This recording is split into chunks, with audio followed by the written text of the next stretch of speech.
We live in a culture obsessed with forgiveness. It's in every self-help book, every spiritual teaching, every therapy session. Forgiveness is the goal, the gold standard of emotional maturity. If you can't forgive, you're told you're stuck, you're bitter, you're letting them win, you're poisoning yourself.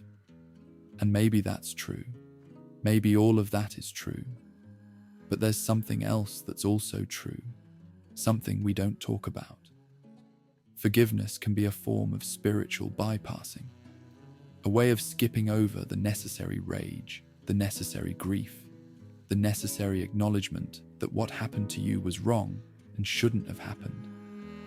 Forgiveness can be a way of protecting the person who hurt you from the consequences of their actions, a way of smoothing things over so everyone else feels comfortable again. Forgiveness can be a betrayal of the part of you that's screaming, "This mattered. What they did mattered. I matter." And that's the paradox nobody prepared you for. The paradox that sits at the center of one of the most fundamental questions of being human. What do you do with a wound that won't close? There's a kind of injury that never quite heals. Not because you're weak, not because you're holding on to it, but because forgiveness was never designed to work the way we've been told it works. We're told forgive and you'll be free. We're told forgiveness is for you, not for them. We're told that to hold on to anger is to drink poison and expect the other person to die. But what they don't tell you is this. Sometimes forgiveness feels less like liberation and more like surrender. Sometimes letting go feels less like healing and more like amnesia. Sometimes the price of peace is pretending the wound was never that deep. Maybe it was a parent who was supposed to protect you, but chose their own comfort instead. Maybe it was a friend who knew exactly where you were vulnerable and cut there anyway. Maybe it was a lover who promised forever and left you with a version of yourself you barely recognize. The details are yours, but the structure is universal. Someone you trusted, someone you gave access to the tender parts of yourself, used that access to harm you. And now you're standing in the wreckage and everyone keeps saying the same thing. You need to forgive, and you want to. Because forgiveness sounds like the key to the prison you're in. Forgiveness sounds like the moment the weight lifts.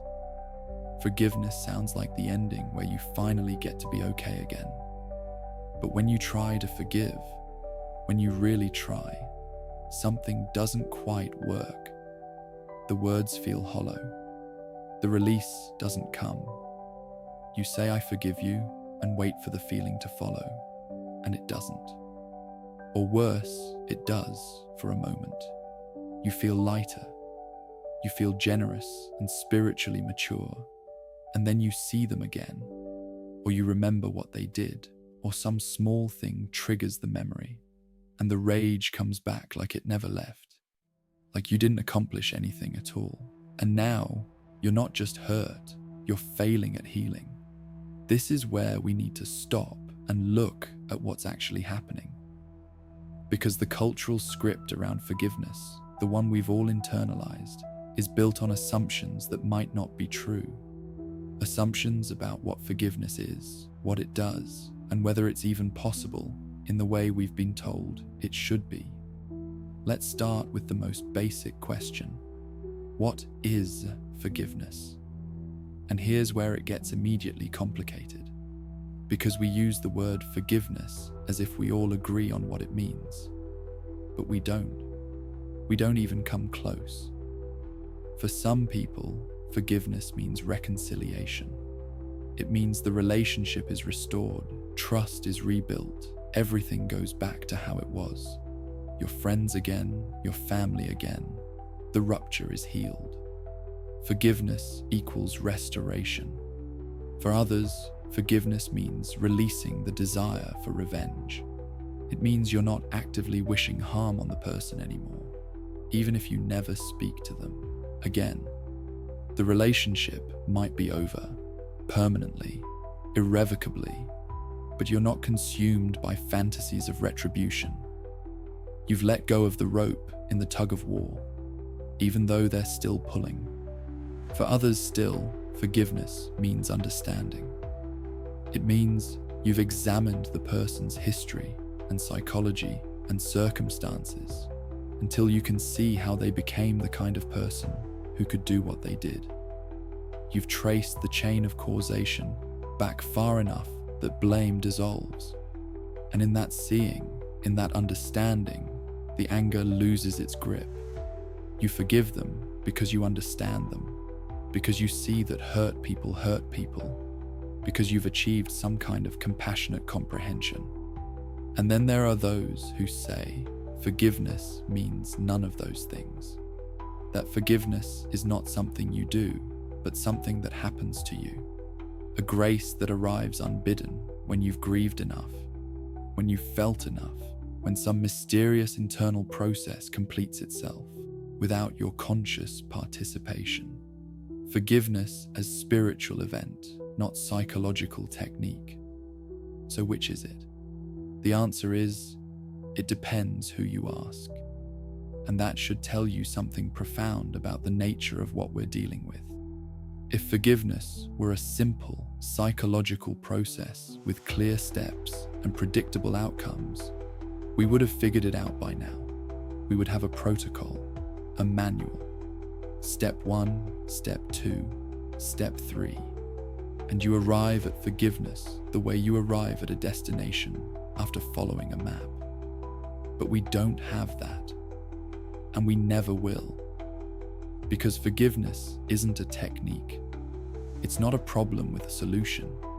It's a paradox you live inside. And talking about this paradox, trying to articulate what forgiveness is and isn't, doesn't make me an expert on forgiveness. It doesn't mean I've forgiven everyone who's ever hurt me. It doesn't mean I'm speaking from some enlightened position where I've transcended the struggle. I'm in it too. There are people I haven't forgiven. People I'm not sure I ever will forgive.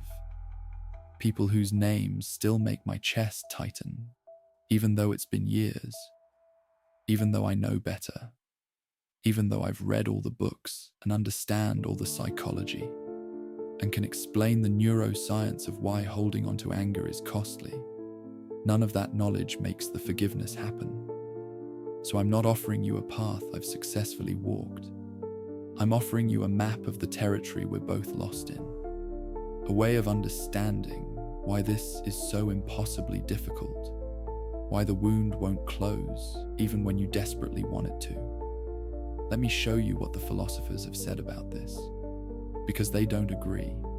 And their disagreements reveal something important about the paradox itself.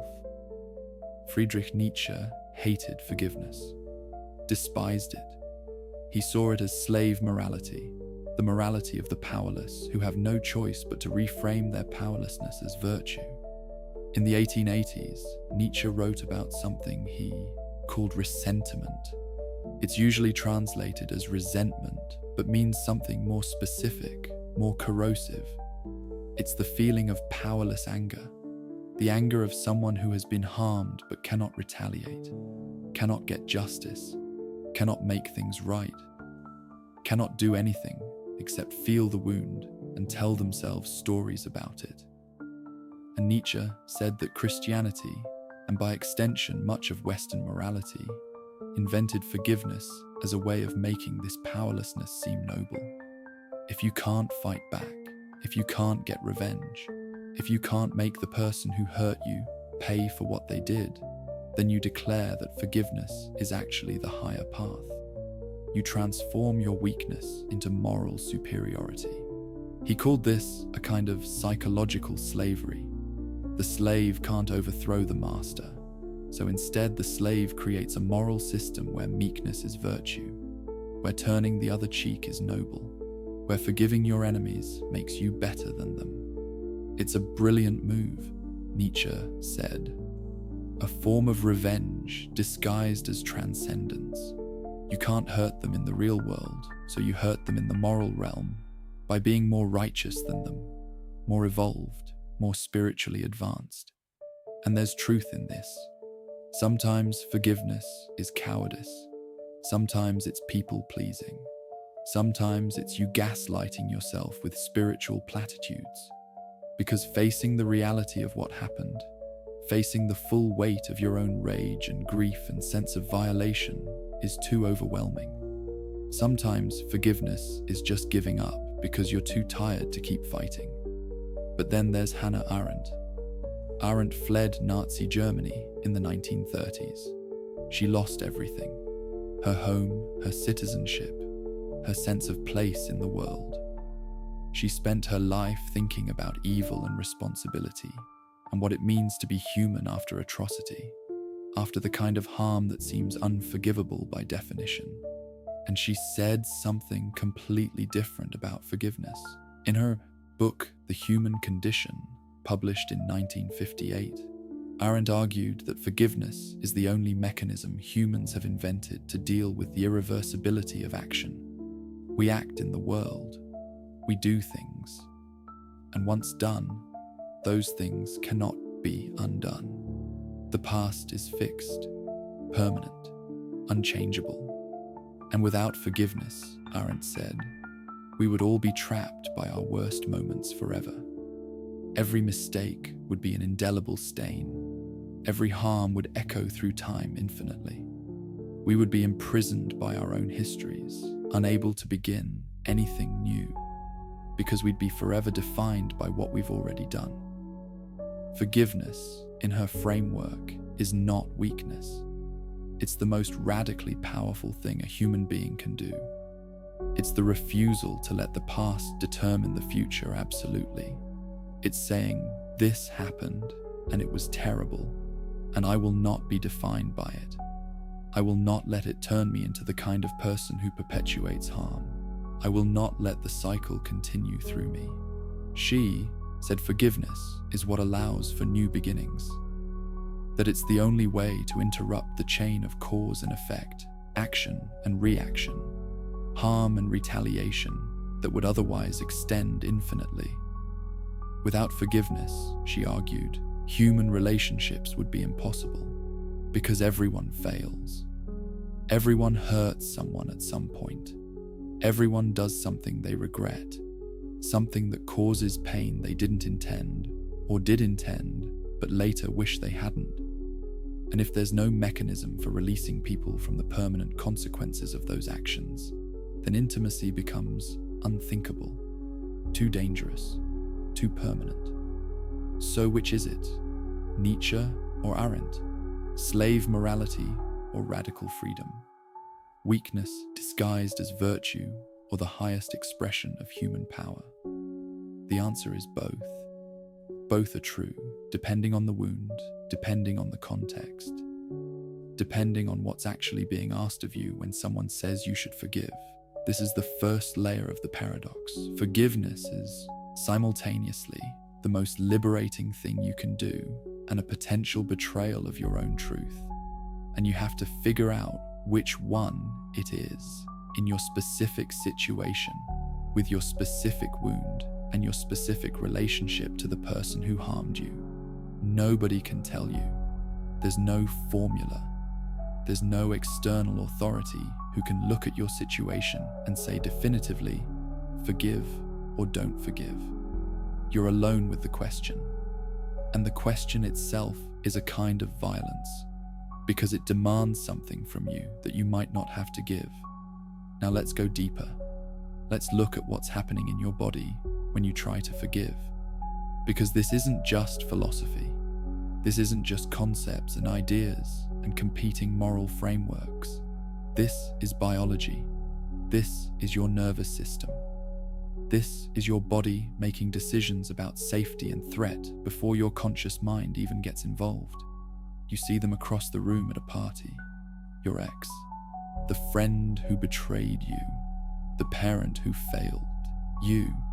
And before you even think, before you even decide how to feel, your body decides for you. Your chest tightens, your jaw clenches, Your stomach drops. You want to leave. You need to leave. But you're frozen, or you're moving toward the exit before you've consciously chosen to move. Your body already executing the escape plan. This isn't a thought. This isn't a decision. This is your nervous system doing exactly what it evolved to do, detecting threat and responding. There's a name for this mechanism. In the late 20th century, a neuroscientist named Stephen Porges developed something called polyvagal theory. It's a way of understanding how your autonomic nervous system, the part that operates below conscious awareness, constantly scans your environment for cues of safety or danger. But the name doesn't matter as much as what it means. What it means is this: your body remembers what your mind tries to forget. When someone you trusted harms you, your nervous system doesn't just register the harm itself. It registers the betrayal of trust. It registers that someone your body had marked as safe has proven to be dangerous. This is a fundamental recalibration. Your brain has to update its entire threat detection system. And it does this by becoming more sensitive, more vigilant, more ready to detect danger in similar situations. This kept your ancestors alive. The one who forgot that the predator was dangerous didn't survive long enough to pass on their genes. The one who kept trusting people who betrayed them didn't make it. Evolution selected for the ones who remembered, who learned, who let their bodies hold the memory of danger even when their conscious minds wanted to move on. So your body holds on to the memory of the harm, not because you're stuck or broken or doing it wrong, but because your nervous system is doing its job, protecting you from being harmed again. The felt sense of unforgiveness, the way your body contracts when you think about them, the way your breathing changes when you hear their name, the way your hands clench involuntarily.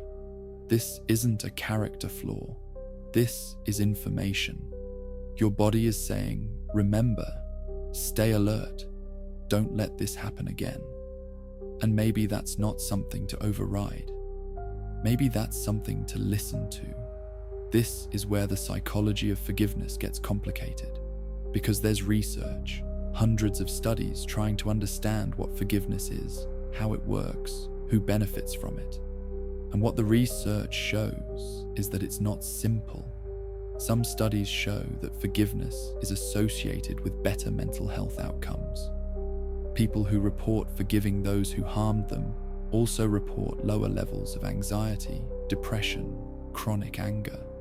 They report better physical health, lower blood pressure, better immune function. They report higher life satisfaction. So forgiveness works, right? Forgiveness heals. But other studies show something more troubling. They show that premature forgiveness, forgiveness that happens before you've fully processed the harm, before you've allowed yourself to feel the full weight of what happened, can actually be harmful. It can lead to continued victimization. If you forgive too quickly, if you tell yourself and others that it's fine, that you're over it, that you've moved on, you might put yourself back into situations where the harm continues. You might fail to set necessary boundaries. You might communicate to the person who harmed you that what they did wasn't really that bad, and they might do it again. There's a term for this in trauma psychology: spiritual bypassing. It was coined by a psychotherapist named John Wellwood in the early 1980s. It refers to the tendency to use spiritual ideas and practices to avoid dealing with painful feelings, unresolved wounds, and developmental needs. Forgiveness can be spiritual bypassing. It can be a way of leaping over the necessary stages of anger and grief to arrive at a false sense of peace.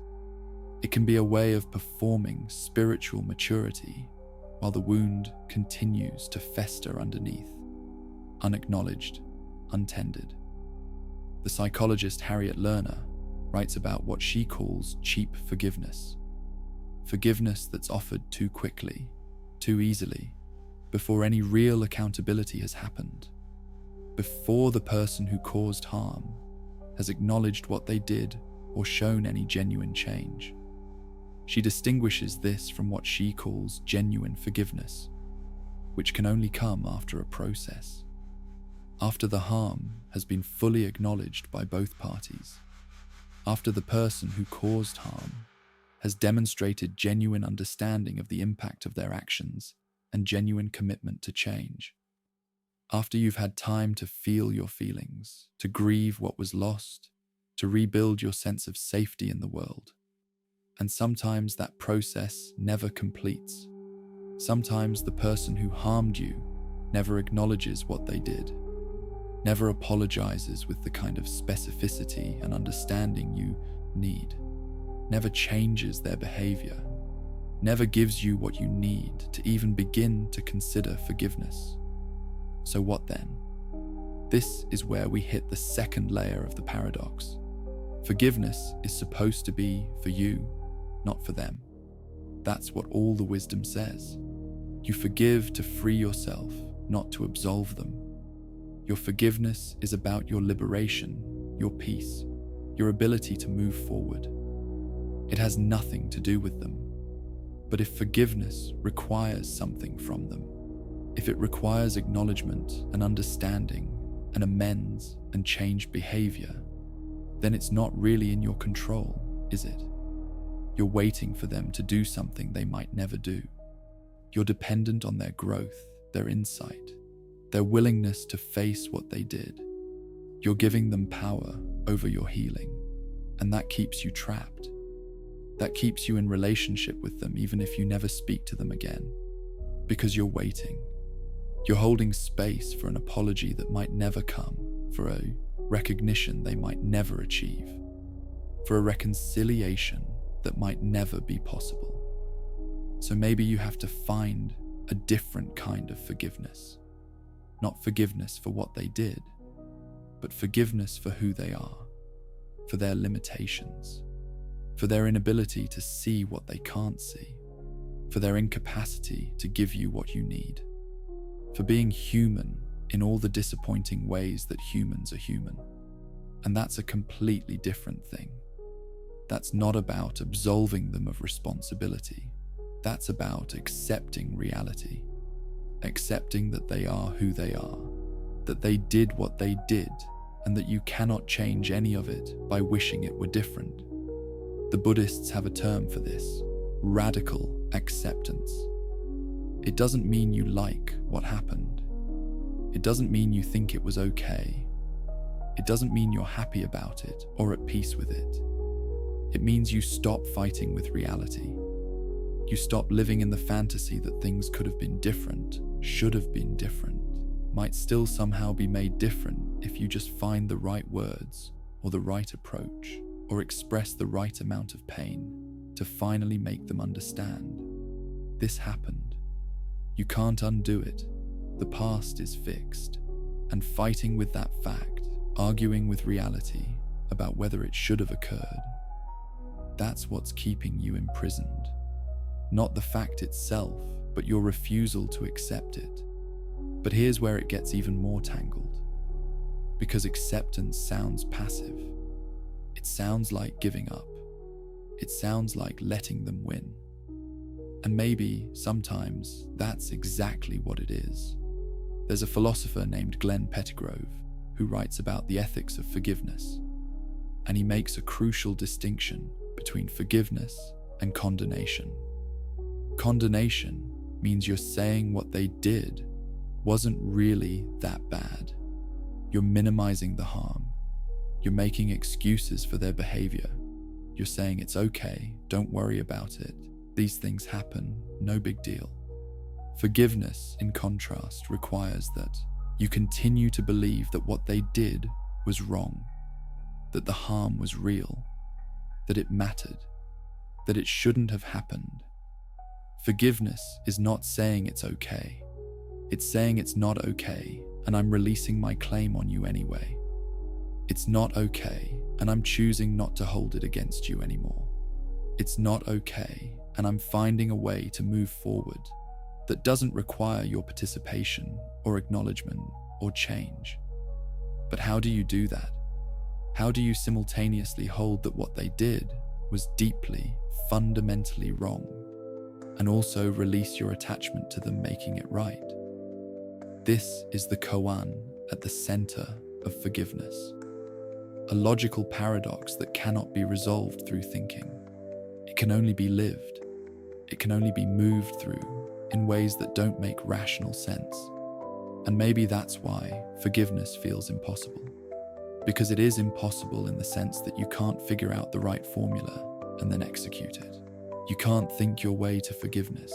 You can only feel your way through a process that has no clear stages, no predictable timeline, no guaranteed outcome. Here's what nobody tells you about this process. The person you need to forgive most might not be the person who hurt you worst. Because the worst wounds, the truly catastrophic ones, those you've already integrated. You had to. Survival demanded it. You couldn't afford to stay broken by the worst thing that happened to you. So some part of you, some deep survival mechanism, already processed it, already found a way to live with it, already metabolized it into scar tissue. The wounds you can't forgive are often the smaller ones, the ones that shouldn't have mattered as much, but somehow did. The friend who forgot your birthday 3 years in a row. The partner who chose their phone over you one too many times. The parent who was almost good enough, but not quite. Who gave you 70% of what you needed, and you spent your whole life mourning the missing 30. These are the ones that haunt you, because they're small enough that you feel like you should be over them by now, but significant enough that you're not, but not dramatic enough to justify the amount of pain they still cause. And now you're stuck in a different kind of prison, not traumatized enough for your suffering to be legitimate, but hurt enough that the hurt won't go away. This is the paradox within the paradox. Sometimes the unforgivable isn't the dramatic betrayal, the clear-cut violation, the moment you can point to and say, this is where they broke me. Sometimes it's the accumulation of small, almost invisible disappointments that you can't name a single moment for. Just 1,000 tiny moments that added up to, I can't trust you anymore. And you don't even know when it started, or which specific incident was the one that tipped you over. How do you forgive something you can't even clearly define? How do you release anger about things that seem too small to matter, but somehow matter more than anything? And here's the cruelest twist. You're not just the wounded person struggling to forgive. You're also the person someone else can't forgive. This is the part that breaks the spell of spiritual superiority. Zoom out. Look at your whole life. Not just this wound, not just this situation where you're clearly the one who was harmed. There's someone out there who lies awake thinking about what you did to them. Someone who replays your words, your actions, your neglect. Someone who tried to forgive you and couldn't.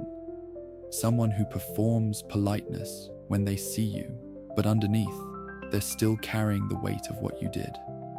And you probably don't even know. You probably have no idea which moment of yours is the unforgivable moment in someone else's story. Maybe it was something you said casually that landed like a blade in a wound you didn't know existed. Maybe it was a promise you forgot you made. Maybe it was your absence in a moment when your presence would have changed everything.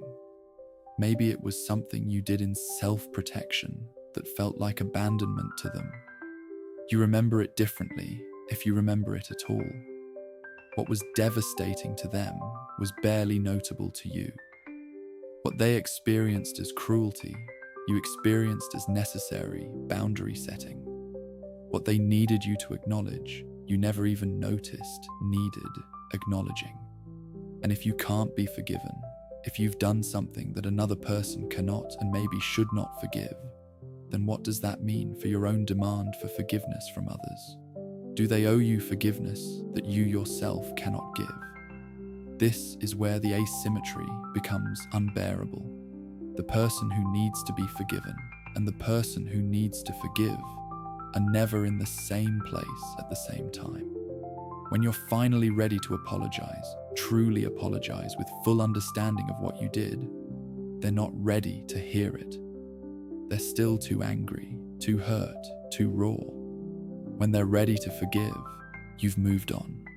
You've forgotten what you did, or you've convinced yourself it wasn't that bad, or you've rewritten the story in your mind so that you were actually the victim, or you remember it completely differently. The same relationship, the same ending, two entirely different narratives about what happened. Let me give you an example. Two people end a relationship. Person A feels abandoned. They're devastated. They feel like person B just walked away without warning, without explanation, without caring about the years they spent together. Person B was cold, was cruel, was willing to throw away something precious without even trying to fix it. Person B feels like they tried everything. They feel like they communicated over and over that they were unhappy, that things needed to change, that the relationship wasn't sustainable. They feel like person A ignored every signal, every conversation, every attempt to address the problems. So finally, after months or years of feeling unheard, they left. And it wasn't cruel, it was survival. Both of these narratives can be completely true from each person's perspective. Person A genuinely didn't understand how serious things were. They thought those conversations were normal relationship friction, not ultimatums. They thought they were in a salvageable relationship with typical problems. Person B genuinely felt like they were screaming into a void, like nothing they said was landing, like they'd done everything possible and nothing changed. Same relationship, same ending. Two completely incompatible versions of reality. So who needs to apologize? Who needs to forgive? Person A needs person B to acknowledge that the way they left was devastating, was experienced as cruelty regardless of intent. Person B needs person A to acknowledge that they weren't listening, weren't responding, weren't taking responsibility for their part in the relationship's failure. And probably neither of them will get what they need because they each believe their version. They each have a narrative that makes sense to them. They each feel wronged. This is the fundamental problem of other minds. You can never directly access another person's consciousness. You can never know with certainty what they're thinking, feeling, experiencing. You can only infer. You can only guess based on what they say and do. And your guesses are filtered through your own history, your own wounds, your own defensive patterns. So you're not just dealing with what happened. You're dealing with your interpretation of what happened. And they're dealing with their interpretation. And those interpretations are built on completely different foundations, completely different assumptions about what was normal, what was acceptable, what was understood. And into this gap, into this fundamental unknowability of the other person's inner world, we're supposed to insert forgiveness. How? How do you forgive someone for something they don't think they did? How? Do you forgive someone who genuinely believes they were the victim and you were the aggressor? How do you find peace when your entire sense of reality contradicts theirs? Maybe you can't. Maybe the forgiveness you're looking for requires a shared understanding of what happened that will never exist, and maybe recognizing that impossibility is itself a form of forgiveness. Not forgiveness for what they did, because you'll never agree on what they did, but forgiveness for the fact that they're human, limited, operating from partial information and distorted perception, just like you are, doing the best they can with the level of consciousness available to them. Everyone is doing the best they can with the level of consciousness available to them. This is the line that dissolves spiritual elitism, because it means you can't position yourself as more evolved, more aware, more awake than the person who hurt you.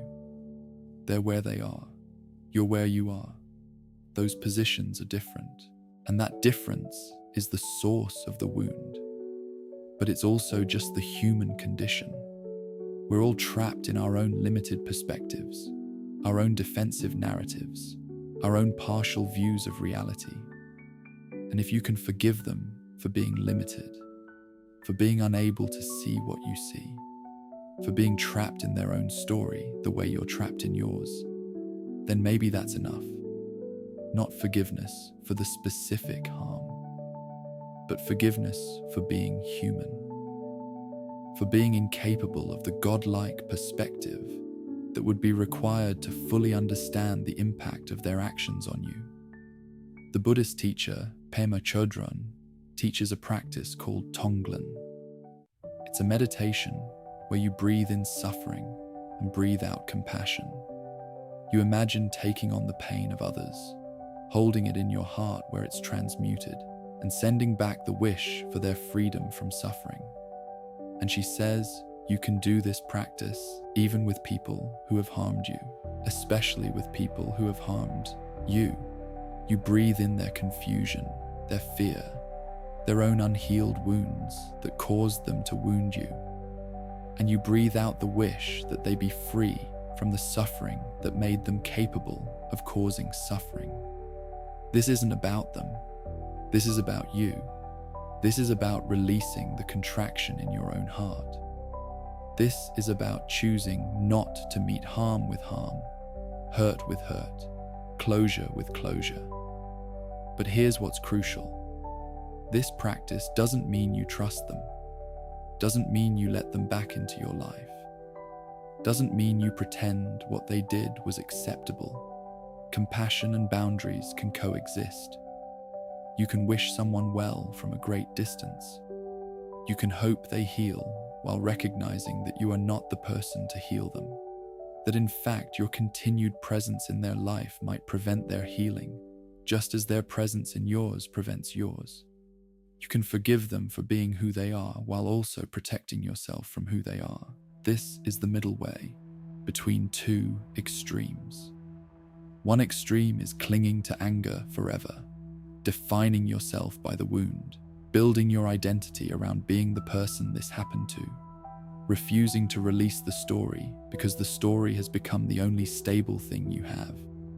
The other extreme is premature forgiveness, spiritual bypassing, forcing yourself to let go before you've actually felt the depth of what happened, performing transcendence while the wound festers in the dark.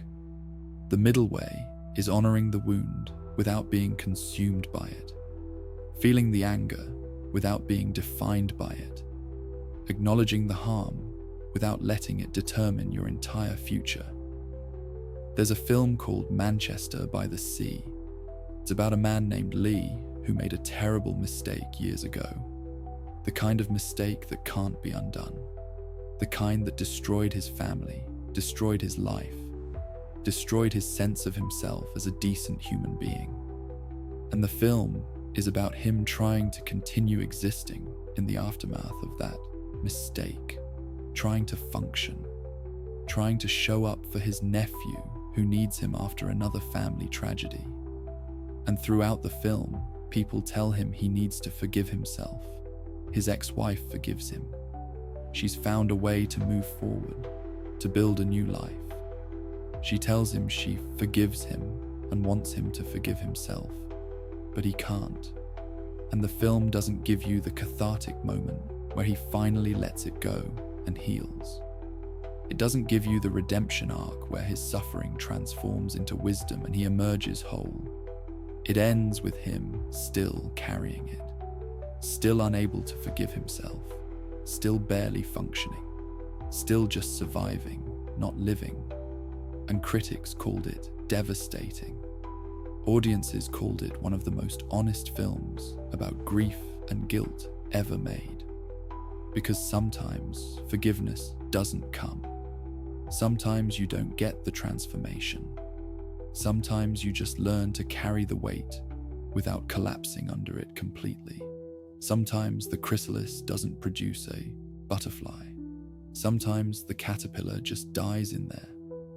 And maybe that's okay. Maybe that's honest. Maybe refusing the cultural narrative of mandatory redemption is its own kind of integrity. Or maybe it's not okay. Maybe it's tragic. Maybe it's a waste of a life, to spend it imprisoned by something that's already happened, that can't be changed, that will never be different no matter how much you suffer about it. I don't know which interpretation is right. Maybe both are true.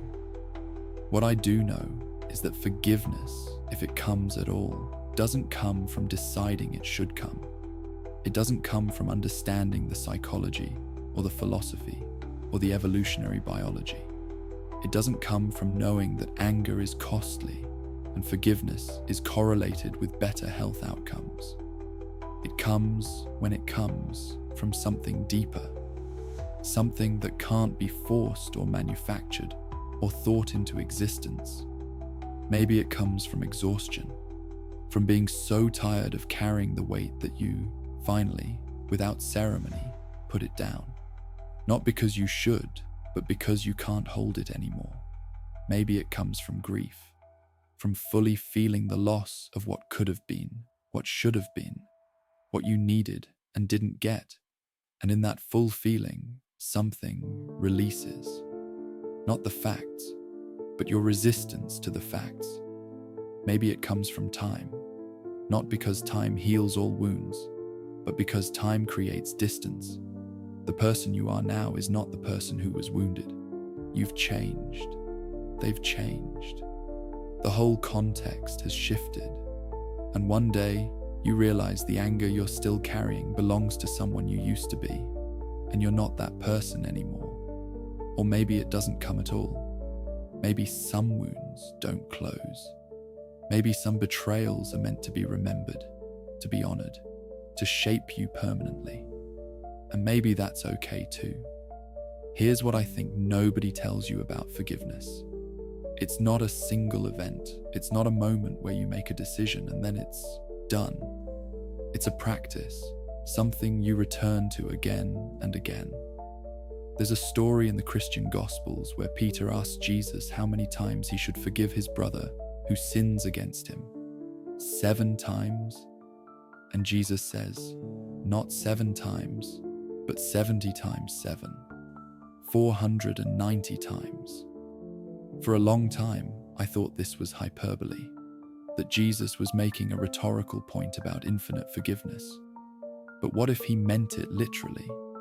What if he was saying, you're going to have to forgive the same person for the same wound again and again and again, because forgiveness doesn't stick, because the wound keeps reopening, because you think you've let it go and then something reminds you and you're furious all over again? What if forgiveness isn't a destination you arrive at once and stay at? What if it's something you practice imperfectly, repeatedly, for as long as you live? 70 times 7. That's how many times you forgive the same wound. Not because you're failing, but because that's how it works. You forgive and then you unforgive. You let go and then you grab hold again. You think you're over it and then you discover you're not. And each time you return to it, maybe you're a little softer. Maybe the anger burns a little less hot. Maybe you can hold the paradox a little more gracefully. Or maybe not. Maybe it stays just as painful every time, but you get stronger at carrying it. This is what healing might actually look like. Not the erasure of the wound, but the slow, painful integration of it. The wound becomes part of your story, but it's not the whole story. It's something that happened to you, but it's not all of who you are. And here's the hardest truth. The person who hurt you probably isn't thinking about you anymore. They've moved on. They're living their life. They're not lying awake, wondering if you've forgiven them. They're not consumed by guilt or regret or the need for your absolution. They might not even remember what they did, or they remember it completely differently. Or they think you're the one who should apologize, and you're still here, wrestling with it, trying to figure out what to do with this thing that won't resolve. Which means forgiveness was never about them. It was always about you, about whether you're willing to put down the story, at least for today, about whether you're ready to find out who you are when you're not defined by this wound, at least for this hour, about whether you can trust the process of your own becoming, even when you can't see where it's leading. But here's what I need to say clearly. I don't know if you should forgive. I don't know if you can. I don't know if forgiveness is even the right framework for what you're experiencing. Maybe what you need isn't forgiveness. Maybe it's justice. Maybe it's distance. Maybe it's time. Maybe it's therapy. Maybe it's rage. Maybe it's grief. Maybe what you need is to stop trying to forgive and instead let yourself fully feel how angry you are, how betrayed, how violated, how much it still hurts. Maybe the path to whatever peace is possible doesn't go through forgiveness at all. Maybe it goes through something else entirely, something we don't have a good word for yet. What I can tell you is this: whatever you're feeling, you're not doing it wrong. If you can't forgive, you're not failing. If you're still angry years later, you're not stuck. If forgiveness feels impossible, that might be because it is impossible, at least right now, at least in the way you've been told it should work. Your anger might be the most honest thing about you. Your inability to forgive might be your integrity refusing to betray itself. Or it might be fear. Fear of what happens if you let go. Fear of who you are without the wound to define you. Fear that if you forgive, you're saying, well, what happened was okay, and it wasn't okay, and you can't pretend it was. I don't know which it is for you. Only you can know that. And you might not even know yourself. You might be figuring it out as you go, changing your answer from day to day. And that's okay. That's human. That's the actual process, not some idealized version where you have one big realization and everything changes. The caterpillar doesn't forgive the chrysalis for dissolving it. Forgiveness doesn't apply because the dissolution isn't an injury, it's a transformation. Maybe that's what's happening to you.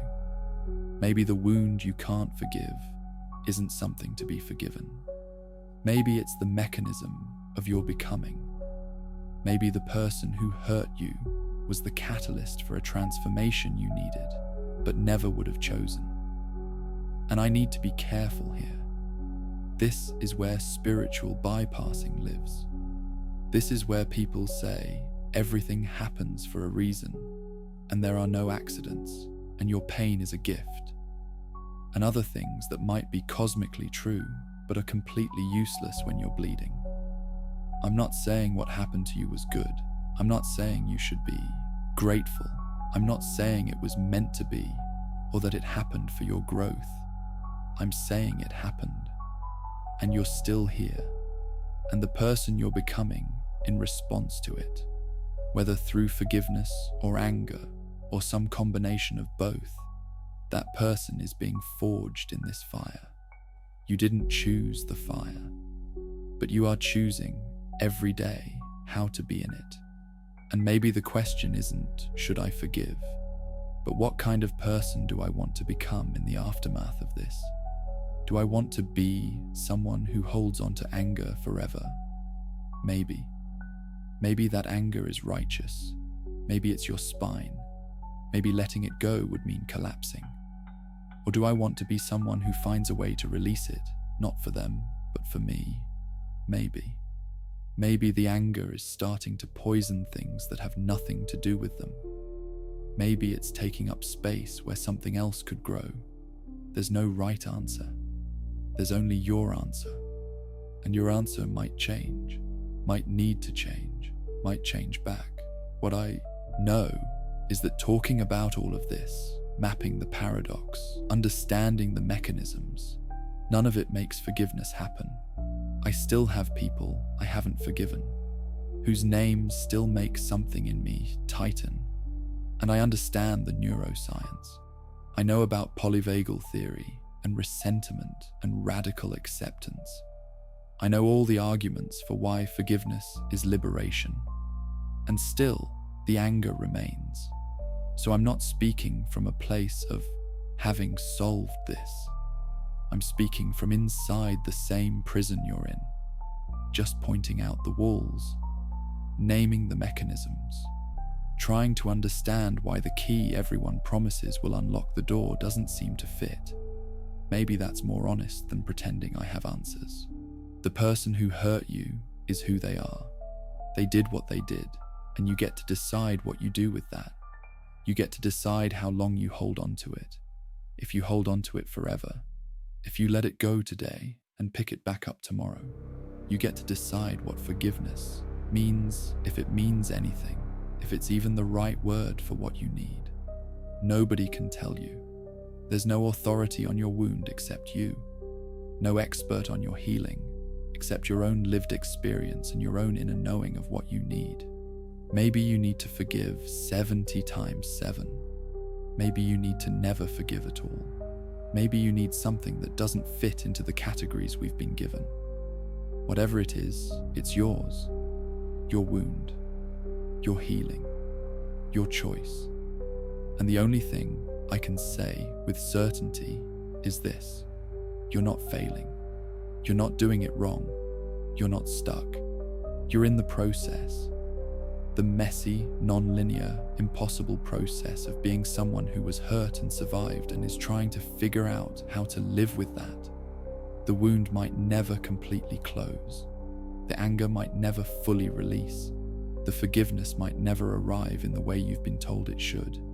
And you can still build a life. You can still love. You can still become someone you recognize, someone you respect, someone who carries the scar without being only the scar.